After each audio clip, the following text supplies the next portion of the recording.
디지털 세상의 모든 것을 깊이 있게 알아보는 인포맥스D. 오늘도 명확한 정보와 새로운 지식을 전해드리겠습니다. 중국판 블랙 프라이데이라고 불리는 광군제를 앞두고 중국 이커머스들이 한국 소비자를 겨냥하기 위해서 경쟁에 나서고 있습니다. 국내 이커머스들도 이에 질세라 초저가 출혈 경쟁에 나선 상황인데요. 계속되는 경기 불황 속에 이 중국 이커머스의 영향력은 얼마나 더 커지게 될까요? 오늘은 이 부분 짚어보겠습니다. 박승찬 용인대 중국학과 교수님과 함께 짚어봅니다. 교수님 어서 오세요. 반갑습니다. 맞습니다. 일단 11월 11일 우리나라에서는 빼빼로데이로 알려져 있는데 사실은 중국은 굉장히 한 해 중에 가장 큰 쇼핑데이라고 하는 그런 날이잖아요. 이게 우리나라에도 영향을 미치고 있어서요. 일단은 중국에서 광군제가 언제부터 어떻게 좀 시작이 된 겁니까? 일단은 광군제 여러분 많이 들어보셨는데 네. 올해가 15번째, 15회째거든요. 네. 2009년도부터 했다라고 말씀드릴 수 있는데 광군제가 정말 뭐 흔히들 그렇게 얘기를 하죠. 마약 빼고 다 살 수 있다. 마약 빼고. 네. 뭐 살아있는 동물도 사고. 살아있는 제가 예전에 거. 거북이도 산 적이 있습니다. 살아있는데 제가 거북이를 한번 키우고 싶어서 네. 중국에 있을 때 네. 거북이를 주문했는데 딱 박스를 뜯으니까 하루 반 만에 왔는데 네. 그 거북이도 사고 그랬었어요. 거북이가 그러니까 배송이 돼요? 네, 배송이 돼요. 네. 그러니까 이게 참 상상을 초월하죠. 그러니까 예전에 뭐 집도 만 채씩 팔고 뭐 우리가 흔히 들리는 전투기 잠수함도 팔았던 적도 있고. 네. 그러니까 이런 게 이제 광군제인데 광군제가 시작된 게 이제 우리가 좀 거슬러 가면 이게 한 93년도 정도 될 겁니다. 이게 좀 오래됐죠. 이 출발점이 뭐냐면 이제 강소성의 남경대학이라고 있는데 거기에 이제 그러니까 우리가 그 광군제라는 게 중국어로 이야기하면 꽝군이거든요. 네. 꽝군이라는 게 무슨 뜻이냐면 독신자, 솔로라는 뜻이에요. 그러니까 좀 아명을 썼던 이 학생이 이름이 이제 꽝군이었는데 이 친구가 이제 짝이 없는 친구들 연결시켜 주는 것을 했었대요. 그래서 이제 거기서 시작된 게 서로 선물 교환하고 만나고 밥 먹고 하는 게 또 다른 대학도 퍼져나가고 네. 그것을 이제 우리가 말하는 알리바바 마윈이 네. 요거 괜찮네.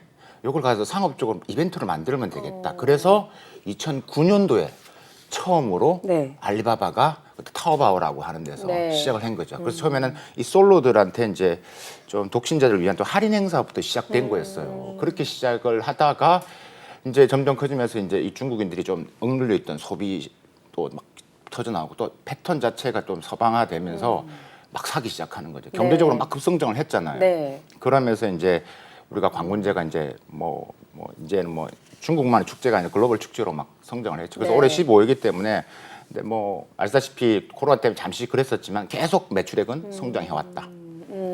그러니까 단체 미팅에서 시작이 됐다라고 보면 근데 그때 진짜 선물을 주고받는 그런 행사들이 너무너무 커지면서 쇼핑 앱에서도 이걸 사용을 할 수 있고 쇼핑 사이트에서도 이걸 사용을 할 수 있게 됐고 중국의 경제 성장과 더불어서 이게 같이 컸다라고 보면 되는 거죠. 건데 말씀하신 대로 이제는 우리나라에서도 이제 광군제가 굉장히 이날 뭐 사야지? 사려고 했던 거 장바구니에 담아뒀던 거 이날 사야겠다라고 하는 좀 그런 날이 된 것 같거든요. 그렇죠. 네. 그러니까 이제 이게 뭐 한국뿐만 아니라 뭐 사실 한국은 사실 중국이라는 이미지가 좀 그렇잖아요. 근데 한국보다 글로벌리 더 많이 광군제가 커졌죠. 네. 그러니까 뭐 미국뿐만 아니라 다른 서방 세계에서도 예를 들면 그러니까 그 이유가 일단은 다양한 상품군이 있죠. 아까 여러 가지 다 판다고 그랬죠. 네. 올해만 해도 뭐 찡동 같은 경우에도 아마 판매는 물량이 한 8억 개 정도. 그러니까 종류가 8억 개 이상. 그러니까 셀 수가 없다라고 하죠. 근데 그만큼 다양한 게 있다라고 이제 볼 수가 있을 것 같고 또 그다음에 저렴한 가격은 뭐 말할 것도 없을 것 같습니다. 그다음에 이제 글로벌하게 또 성장했던 계기가 이게 좀 엔터테인먼트를 가미를 했다라고 볼 수가 있는 거죠. 그러니까 외국 사람들이 봤을 때는 이게 단순히 우리는 쇼핑으로만 접근하는데 네.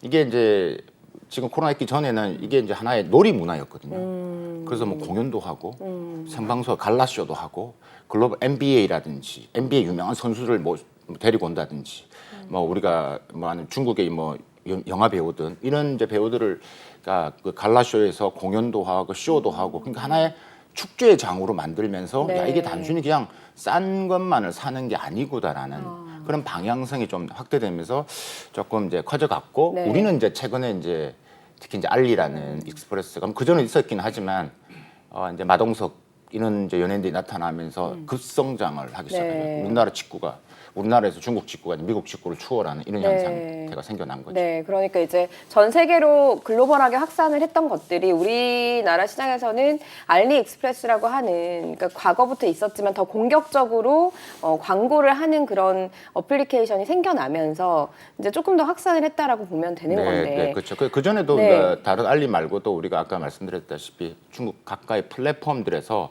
여러 가지 이제 직구를 하는 게 있었는데 알리가 결정적으로 역할을 엄청나게 한 거죠. 네. 그러니까 글로벌 물류 창구를 만들고 네.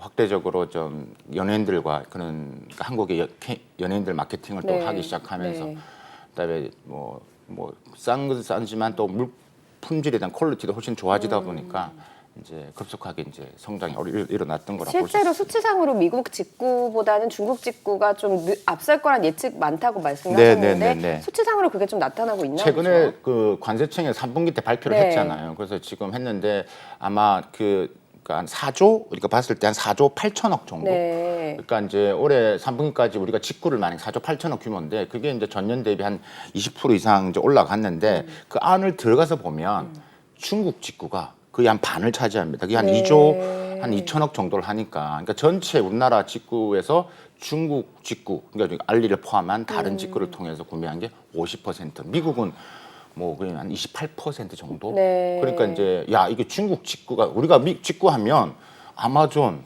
월마트 이렇게 하잖아요. 근데 이게 이제 중국 직구가 월등히. 그래서 올해가 아마 처음으로 중국 직구가 미국 직구를 추월하는 연도. 그러니까 이제 충격적이다. 뭐 여러 매체에서 야 장난 아니구나 이렇게 해서 나타나온 거죠. 사실은 그 논란도 많긴 하거든요. 이게 가품 논란, 그러니까 짝퉁 논란도 있고요. 배송이 많이 빨라지긴 했지만 여전히 직구라고 하면은 배송이 우리의 그 새벽 배송보다는 배송이 늦기도 하고. 그런데도 사는 건 가격 때문일까요? 그렇죠. 가격적인 요소가 일단은 가장 큰 것 같고 일단은 가격 플러스 품질도 있다. 그러니까 이제 정말 뭐 싸고 안 좋으면 안 사겠죠. 그럼 쓸만하다라는 것들이죠.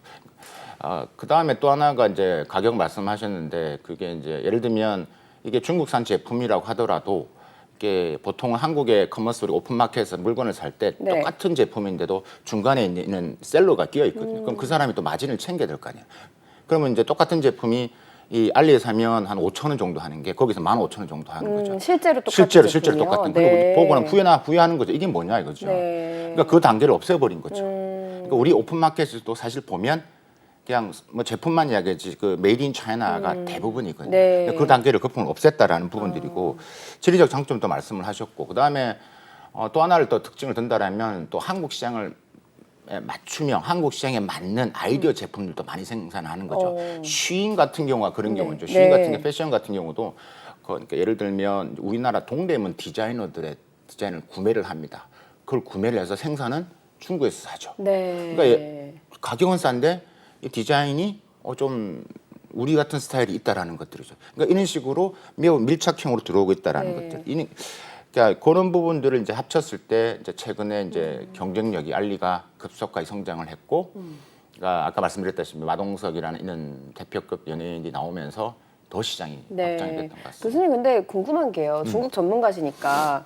어떻게 이렇게 쌀 수 있는 거예요, 중국에서는? 그러니까 일단은 쌀 수 있는 것은 중국의 공급망 제도가, 그러니까 우리가 흔히 말하는 이 제품을 만드는 공급망 구조가 매우 밀접해 있죠. 예를 들어 쉬인을 하나 말씀드리면, 쉬인 아시잖아요.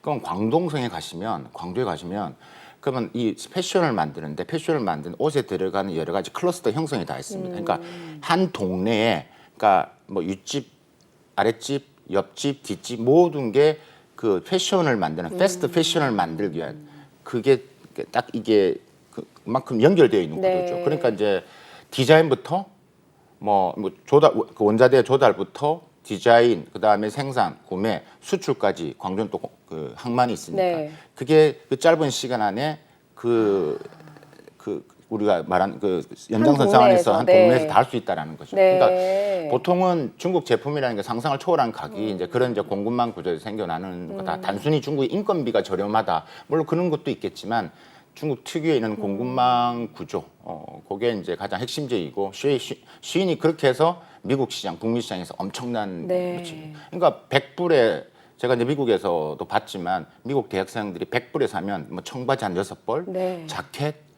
뭐 블라우스 이래가지고 이만큼 산다는 네. 거예요. 그러니까 지금 미국에서도 지금 시인을 좀 어떻게 해야 되는데 가장 다운로드 제일 많은 게 시인이라고 하지 않습니까? 네. 틱톡보다 훨씬 더 네. 많기 때문에 시장을 막 잠식해 나가는 것들이죠. 이 한 동네에서 어쨌든 여러 불필요한 단계를 줄일 수 있는, 그래서 비용도 줄일 수 있는 그런 구조가 만들어져 있는 데다가 네. 우리나라 시장으로 들어오는 이제 직구라는 그 단점들이 뭐 배송이 좀 빨라지고 이런 것들로 좀 해소가 가까우니까. 됐고 또 사기도 되게 쉬워졌더라고요. 네. 그러니까 뭐 네이버 페이라든가 카카오 페이 같은 것도 중요하죠. 이용할 수 있게끔 함으로 인해서 굉장히 이제 시장이 우리나라에서도 성장을 했다. 그럼 올해 관군제도 굉장히 노리고 있을 것 아니겠습니까? 이제 맞습니다. 물 들어온 김에 노를 저을 알리익스프레스인데 어떤 전략으로 올해 관군제 우리나라에서 좀 임하겠습니까? 올해 관군제 부분은 뭐 일단은 뭐 우리 국내 여러 지금 뭐 쇼핑 페스티벌 네. 많이 하잖아요. 근데 하는데 일단은 뭐 기본적으로 일단 뭐 가격 경쟁력을 일단 밀어붙이는 전략이죠. 일단 2,500원 이상 사면 뭐든지 100% 당첨할 수 있는 뭐 경품 준다든가 네. 뭐 그죠? 그런 부분이 있을 것이고 또 하나가 이제 뭐 가장 핵심적인 부분들이 뭐 우리도 하겠지만 대대적인 일단 자금력이 있으니까 대대적인 연예인 마케팅을 계속 직접적으로 할 것 같고 그다음에 이번에 관군제에 맞춰서 또 그러니까 알리가 중국산 제품만 파는 게 아니거든요. 그러니까 우리나라 제품들도 같이 네. 살 수가 있거든요. 네. 그런 여러 가지 이제 옵션을 더 많이 열어 열어넣었다라는 네. 부분들. 그다음에 그 연장선상 안에서 이번에 만약에 알리에서 관군제 사면 지금 바로 11월 또 말에 우리가 블랙 프라이데이가 있거든요. 그럼 네. 알리 블랙 프라이데이 또 행사를 또 합니다. 또 하나요? 예, 또 합니다.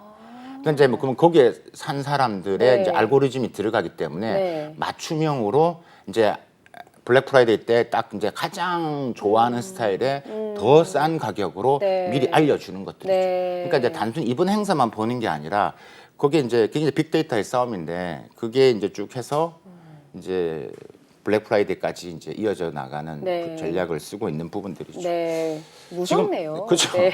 이게 이제 우리가 지금 벌써 예열 기간 끝났잖아요. 네. 워밍업이 지금 끝났고 지금 진행되고 있거든요. 네. 그러니까 11일부터 5시부터 시작하거든요. 네. 요번에 알리의 익스프레스가 이제 하는 이제 관군제 행사가 그래서 18일 일주일 동안 하는데 아마 8일부터 아마 시작했을 겁니다. 그래서 이제 워밍업 그러니까 미리 장바구니 담는 작업이 지금 진행되고 네. 있는 것들이죠. 그다음에 5시부터 11월 11일부터 이제 본격적으로 하기 시작하고 네. 뭐 일주일 동안 또 어마어마한 또 뭐 매출이 일어나지 않을까라는 생각이 드네요. 이게 사실은 방금 저도 무섭네요라고 표현을 했지만 파급 효과가 있는 거잖아요. 네. 알고리즘이라고 하는 것들이 계속해서 구매를 한번 했던 사람들한테 연결돼서 또 추천을 하고 또 그러면 거기에서 구매를 하게 되고 가격이 싼데 품질도 나쁘지 않네 하다 보니 또 더 신뢰를 하게 되고 이런 이제 연결고리를 가다 보니 사실은 우리 국내 유통업계, 국내 이커머스 업계들 같은 경우에는 고민이 굉장히 많을 것 같고 좀 분주할 그렇습니다. 것 같습니다. 그래서 일단은 초저가 경쟁이 붙은 것 같아요. 그러니까 저가에 좀 저가로 맞불을 놓는다. 이런 경쟁으로 좀 붙어서 가고 있는 것 같거든요. 네네. 네. 근데 이게 가격으로 붙으면 네. 쉽지 않거든요. 그럼 네. 경쟁력이 없어요. 중국산 제품과 가격으로 붙으면 의미가 없을 것 같고 지금도 우리도 가격으로 이제 한다라고 하는데 다 50% 최대 제품마다 다르겠지만 50% 행사 뭐 지금 뭐 코리아 셀 페스타도 그렇고 각 유통사마다 다 지금 뭐 11월 달에 지금 뭐 유통 전쟁이잖아요. 가격 그렇죠. 전쟁이 지금 네. 붙어 있는 상태인데 이제 그렇게 접근하는 거는 이제 우리가 장기적으로 이제 시장을 더 뺏길 수 있다라는 생각이 들고 그러면 우리가 그러니까 제가 생각할 때 이런 거죠. 왜 우리 국내 시장을 보는 것은 안 된다. 네. 그러니까 이제 처음부터 출발부터 우리도 직구라는 거, 우리 입장이 역직구죠. 해외에 있는 소비자가 우리를 사야 돼. 그럼 우리 네. 입장에서는 역직구가 되는 네. 것들이죠. 중국 소비자들이 우리 행사 때 우리 그 코리아 셀 페스타든 아니면 뭐 쓱데이든 여러 이런 쇼핑몰이 들어와서 구매를 해 나가야 되는데 그럼 그렇게 하기 위해서는 아까 말씀하신 결제 네. 힘들거든요. 결제 그다음에 뭐 언어적인 지원. 제일 중요한 게 알리는 지금 한국어 지원이 다 되고 다 된단 네. 말이죠. 그죠? 근데 만약에 해외에 있는 소비자들이 우리의 제품을 산다고 했을 때 여러 가지 어려움이 많거든요. 그러니까 우리도 확장성을 가지려면 그런 좀 대대적인 좀 수술이 좀 필요하다라고 네. 생각이 드는 것들이죠. 그러면 우리 같은 경우에도 우리 국내 이커머스 기업들 같은 경우에도 중국 소비자들이 살 수 있는 좀 많죠. 장을 마련을 하고 있는 중인가요? 어떻습니까? 노력은 하는데 네. 그 이제 그러니까 제가 볼 땐 플랫폼 기업들이 하는 것은 매우 제한적인 것 같고요. 네. 우리 일반 개인 브랜드사들이 네. 접근하려고 하는데 쉽지 않죠. 네. 그러면 이제 그게 우리가 좀 봤을 때 중국 소비자들이 한국 제품에 대한 접근성 뭐 좋아하죠. 우리가 한류라는 게 있기 때문에. 네. 근데 이게 아무래도 이제 쉽지 않으니까 보통은 이제 중국 행사에 들어가는, 그러니까 중국 내인 타오바오나 티몰이나 중국의 관군쟁세에 우리 브랜드사가 들어가는 형태로 네. 하다 보니까 그러니까 끌어오지를 못하는 거죠. 그러니까 들어와야 되는데 우리 시장에만 있고 네. 우리가 한국인이 이제 하는 직구가 지금 중국산 알리가 들어와서 그걸 다 잠식하고 있고 이런 형태가 있기 때문에 좀 심각하고 정부나 좀 체계적인 접근이 좀 필요해 보인다라는 네. 생각은 듭니다. 그리고 이게 지금 상황을 보니 알리나 이런 것들을 사용하는 젊은이들이 늘면서 네. 사실 젊은 친구들은 SNS를 통해서 굉장히 맞습니다. 많은 것들을 공유를 해서 저도 이번에 처음 알았는데 알리깡 뭐 이렇게 해서 내가 산 제품을 공개하고 그런 유튜버들이 그런 유튜브를 만들어서 브이로그를 만들어서 맞아요. 올리기도 하고 이게 예전에는 다이소깡으로 해서 이게 아. 인기다가 알리깡으로 넘어갔다라고 하더라고요. 이런 태무깡도 있죠. 태무깡도 있고요. 이런 문화들이 또 형성이 되는 것도 참 신기한 지점인 것 같기는 합니다. 그만큼 네. 많이 변한 거죠. 네. 그만큼 물건이 뭐 경쟁력이 있는 거고 네.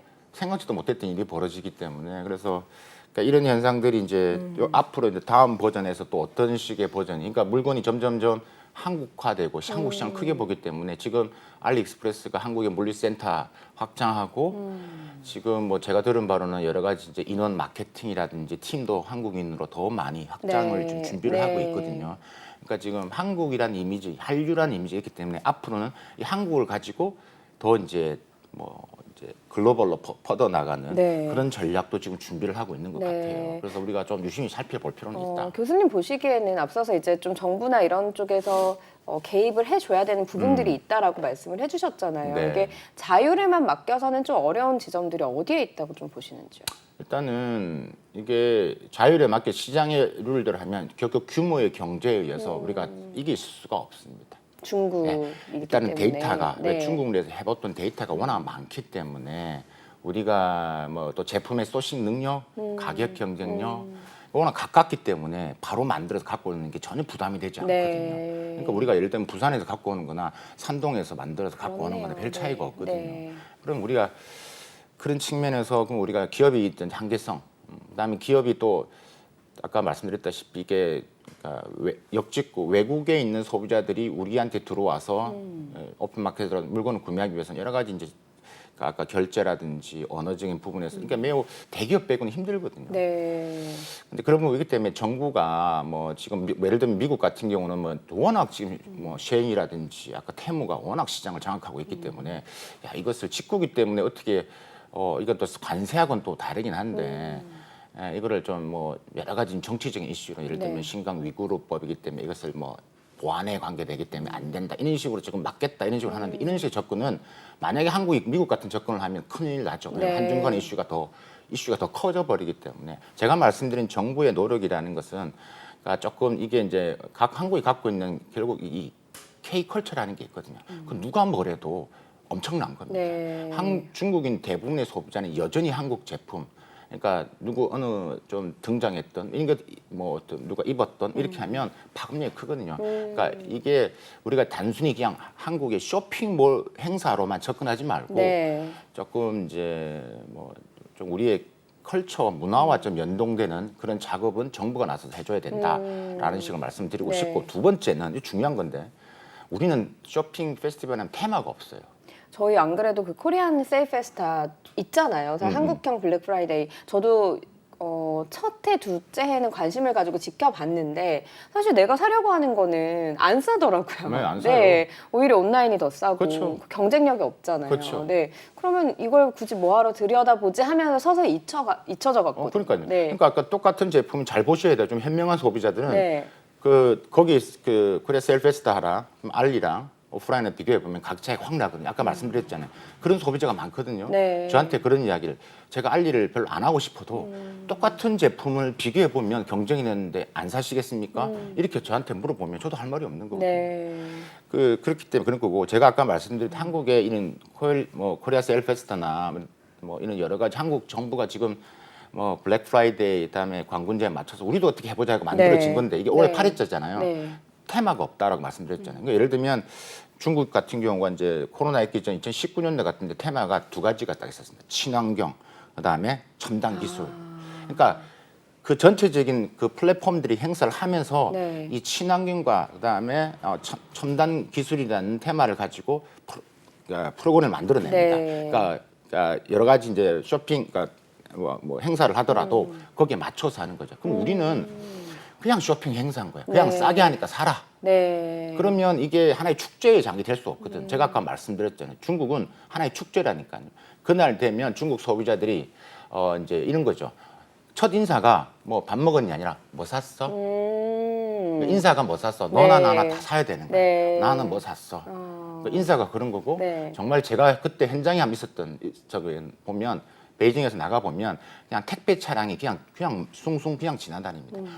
엄청난 물류가 네. 일어나고 있는 것들이죠. 네. 그러니까 이제 뭐 그런 이제 하나의 뭐 플랫폼마다 또 하나의 또 스토리와 테마가 있는데 우리는 좀 그게 부족하다. 그냥 네. 쇼핑 네. 이렇게만 접근하는데 그것도 경쟁력이 없어 보이는 것 같기도 하고 뭐 그런 것들을 정부가 조금 뭐 좀 만들어준다면 의미 있는 네. 좀 성장할 수 있는 기회가 되지 않을까라는 생각이 듭니다. 제일 처음 말씀으로 돌아가다 보면 광군제가 이렇게 확산된 게 결국엔 알리바바라는 그 이제 터벅. 그 기업이 네. 나서면서 그 원래 이제 문화로 자리 잡았던 것과 마케팅이 결합됐고 그리고 여기에 정부의 지원이 들어가면서 더 커진 상황이니 우리도 좀 민간 기업과 정부가 손잡고 이런 그 하나의 축제를 좀 만들어 가야 우리 쇼핑 산업도 조금 키워낼 수 있겠다라는 그렇죠. 정리를 해볼 수 있을 것 스토리와 같은데 테마가 필요하다. 그럼에도 불구하고 사실은 지금의 그 중국 그 알리익스프레스라든가 이제 기세를 좀 막기는 좀 어려운 부분이 있거든요. 네. 그래서 국내 이커머스 시장에서도 굉장한 고민을 하고 있는 중일 걸 텐데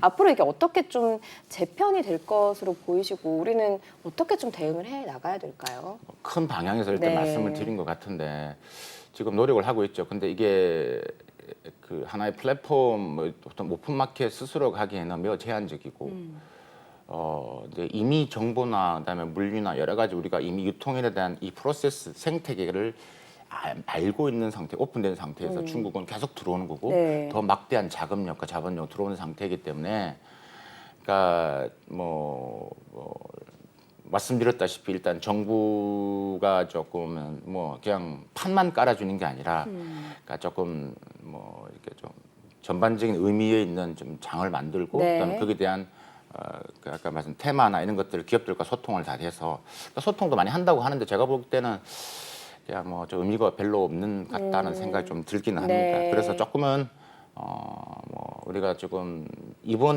계기를 통해 좀 충격을 많이 받았을 거예요. 네. 한국이 중국 직구 1등이 됐다고. 네. 그래서 거기에 대한 부분에서 조금 더 새로운 변신, 그러니까 코리아 세일 페스트에 대한 새로운 변신, 혁신을 위한 아마 올해가 아마 원년이 되지 않을까라는 생각이 듭니다. 위기가 오면 어쨌든 우리가 탈출구를 찾게 마련이니 네. 유통시장 그리고 국내 유통업계를 위해서도 이런 고민들이 좀 시작하는 올해가 그런 지점이 될 것이다라는 설명이신 것 같습니다. 그럼에도 불구하고 참 굉장히 밀려 들어오는 이 초저가 경쟁은 근데 당분간은 초저가 네. 그렇죠. 초저가도 있지만 또 하나 제가 말씀드린 게 제가 중국인들이 이렇게 기업들 브랜드사가 네. 소비자들의 이런 페인 포인트라고 하죠. 소구점 네. 우리가 말하는 게 그러니까 매우 잘하는 것들이죠. 그러니까 올해 중국 광군제의 키워드는 두 가지인데 초저가, 네. 가격 전쟁 플러스 네. 또 하나가 뭐냐면 도파민 경제입니다. 도파민이라는 게 우리 행복을 네. 주는 호르몬이죠. 네. 그러니까 지금 코로나 이후로 지금 중국도 젊은 세대, MZ 세대들이 매우 이렇게 힘이 없거든요. 그러니까 뭐 기쁨을 주는. 근데 그게 하나의 테마가 된 거죠. 그 관련된 제품들 뭐 우리 같은 뭐 아웃도어라든지 혹은 캠핑이라든지 혹은 e스포츠가 중국이 워낙 커져가니까 인구가 지금 한 5억 명이 넘으니까. 그러니까 이제 이는 이제 그러니까 플랫폼 기업과 그다음에 정부가 나서서 올해 아젠다를 하고 올해는 도파민 경제. 그래서 그 제품 위주로 전진에 내세우고 네. 홍보를 하는 것들이죠. 네. 마케팅도 그런 네. 식으로. 그러니까 우리도 그냥 무조건 뭐 먹는 것부터 옷부터 다 싸다 이런 게 아니라 네. 조금은 아까 말씀드렸다시피 그런 방향성에서 조금 소비자들을 네. 한국 소비자뿐만이 아니라 글로벌 소비자들이 어떠한 지금 페인 포인트가 있는지 네. 아픈 곳이 있는지 네. 뭘 원하는지를 네. 알고 접근하는 노력이 조금 더 의미가 있지 않나라는 생각입니다. 네, 요즘 사실은 그 유튜브나 또 SNS를 통해서 얼마나 이런 것들을 또 공유하기 좋은 맞습니다. 시대입니까? 이런 것들을 좀 잘 활용해서 우리 국내 이커머스 업계도 좀 살아날 수 있는, 상생할 수 있는 좀 길을 마련했으면 좋겠다라는 옳은 생각이 말씀입니다. 들었습니다. 알겠습니다. 오늘 말씀 여기까지 듣겠습니다. 고맙습니다. 감사합니다. 네, 인포맥스D 마쳐야 될 시간이 됐습니다. 영상을 보신 후에 궁금하신 점이나 개선해야 될 점이 있다면 유튜브 연합뉴스 경제TV 채널을 통해서 댓글을 달아주시면 더 좋은 방송으로 찾아뵙겠습니다. 고맙습니다.